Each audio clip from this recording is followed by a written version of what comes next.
आपल्या भाषणात बाबासाहेबांचं नाव विसरल्यानं गिरीश महाजनांवर टीकेची झोड उठली आहे। यांच्यासोबत सत्तेत असणाऱ्या शिवसेनेच्या नेत्यांनीही महाजनांवर हल्लाबोल केलाय। महाजन खोटारडेपणा करतायत असा घणाघात ज्योती वाघमारेंनी केलाय। काय गिरीश महाजन साहेब, ज्या डॉक्टर बाबासाहेब आंबेडकरांच्या संविधानामुळे तुम्ही मंत्री झालात त्यांचं नाव घ्यायला तुमची जीभ कचरते। ज्या बाबासाहेबांच्यामुळे तुम्ही आज लाल दिव्याच्या गाडीत फिरताय त्यांचं नाव विसरणं हे अनवधान नाहीये, तो कृतघ्नपणा आहे। अहो, तुमच्यासाठी बाबासाहेबांचं नाव हे फक्त प्रोटोकॉल असेल, पण ते नाव आमच्या श्वासात आहे। तुमची भाषणं कागदावर असतील, पण बाबासाहेबांचं नाव आणि त्यांचा विचार आमच्या रक्ताच्या थेंबाथेंबात आहे।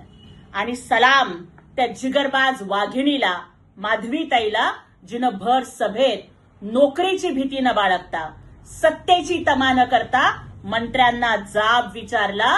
ती भीमाची लेक आहे। माधवीताई, तुम्ही काल फक्त प्रश्न नाही विचारलात, तर अवघ्या स्वाभिमानी भारतीयांचा तुम्ही आवाज बनलात। तुम्ही लढत राहा, हा अवघा महाराष्ट्र तुमच्या पाठीशी आहे।